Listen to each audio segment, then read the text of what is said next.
into the cells. When you get that pushing in, then that causes the damage to the cell, and then the nerve tissue actually degenerate and dies. So when we get too much of this diffusion going on here, that's going to damage the tissues. Okay? That's why it's very important to understand how peripheral neuropathy comes about from diabetes. Now, what's next? One of the conditions that precedes diabetes is insulin resistance. So it's not just a matter of being diabetic, but it's the ability to actually utilize this transportation of insulin. So if you have insulin resistance, if it's not getting into the cell to begin with, then you're going to have a problem.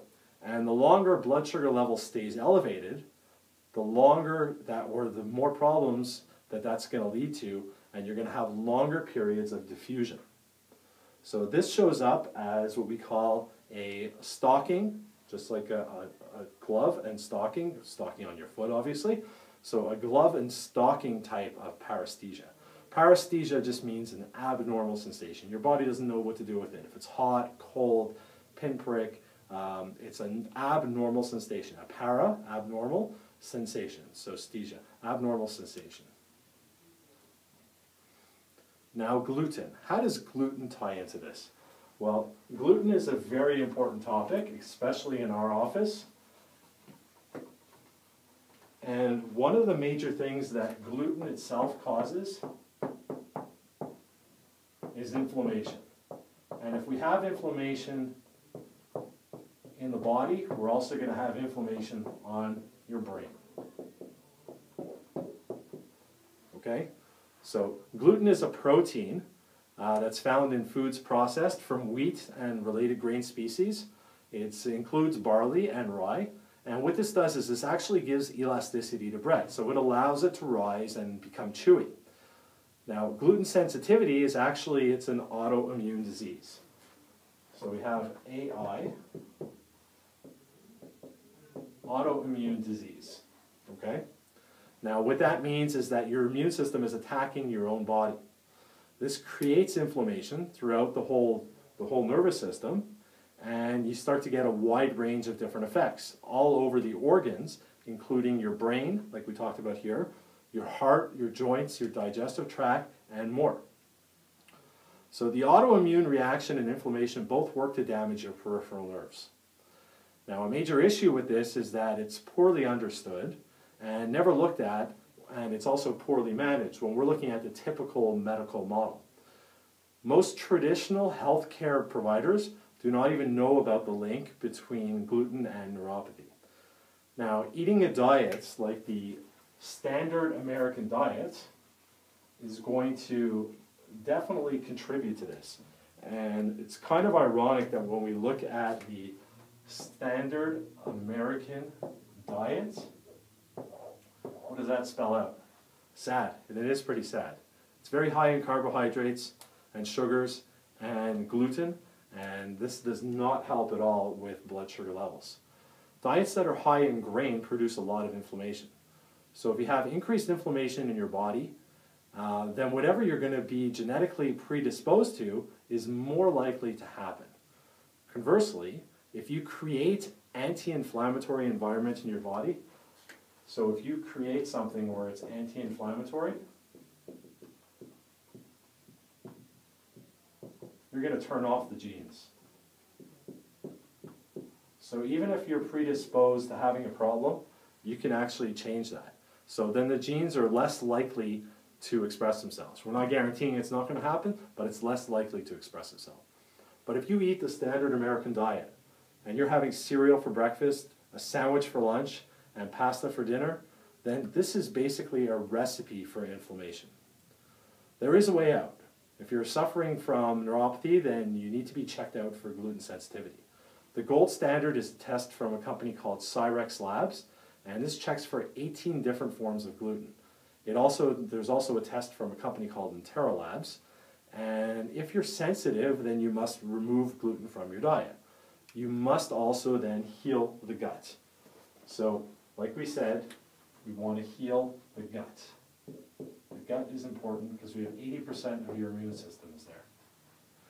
Now, cross-reactive foods are foods that you may also be sensitive to and are reacting like gluten. So things like potatoes, rice, coffee, oats. spelt, and we can check for this as well to see if you are sensitive to cross-reactive foods. The next thing to do is to have a plan of action. Educate yourself about gluten. Strive to be 100% gluten-free. Take food enzymes and follow a leaky gut protocol.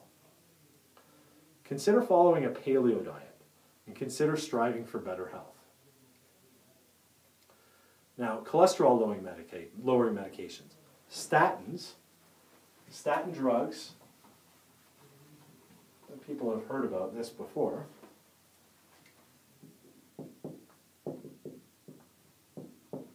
Statins. So statins are in a class of drugs called HMG,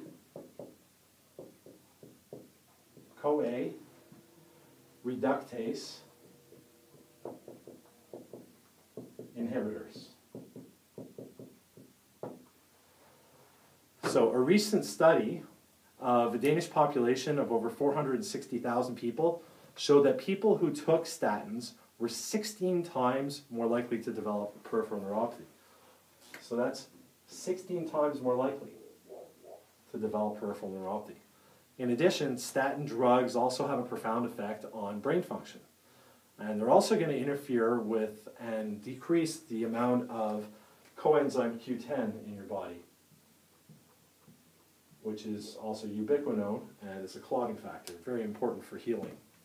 So as that's going to cause peripheral neuropathy and can also decrease CoQ10. So let's look at the neurological aspects of peripheral neuropathy. We take balance for granted when we have it. A loss of balance can be very terrifying for somebody that doesn't have it. The leading cause of death, or sorry, the leading cause of accidents for people over age 65 are falls. Now, how does the brain actually control balance?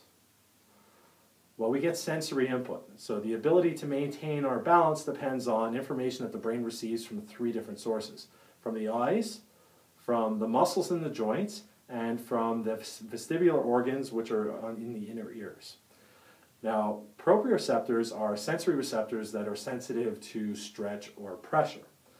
And impulses are sent through your limbs up to your neck, and they send information up to your brain in order for you to keep you upright. Now, input from the ears, or the vestibular system, is a complex series of pathways within the pathways or passages within the skull. The inner ear actually has a hearing component and a balance component. So inside each ear, you have a fluid-filled canal that responds to head movement. So as the head moves back and forth, these canals are going to get stimulated, the hair follicles will stimulate, and it's going to help to bring you back up. That's why when you're walking, your eyes don't keep rolling all around, you keep falling everywhere. All of the sensory information for balance is put together from your eyes, joints, and ears, and they're sent to the brainstem, where it's sorted out and then sent to the brain. So we take all of this information, and this is going to go, so we have our brain. So all of this information is going into the brain stem and then gets sent up to the brain. So as that gets sorted out, it's processed and then sent back down to the limbs so that you're able to move. As the brain processes all the information, it has to react quickly to tell the body what to do in order to keep balanced. Now, neuropathy can definitely be controlled in many cases, and it can even be reversed. So neuropathy is a progressive disease, and if it's not controlled, it can only get worse. Now, why are we talking about balance and neuropathy? Because if you don't feel anything in your hands and feet, then you're going to start to have these balance issues. So that is the correlation between neuropathy and balance issues. Like we said, the #1 cause of accidents over patients in over 65 are falls. How can we reverse this, or how can we treat this? Well, one of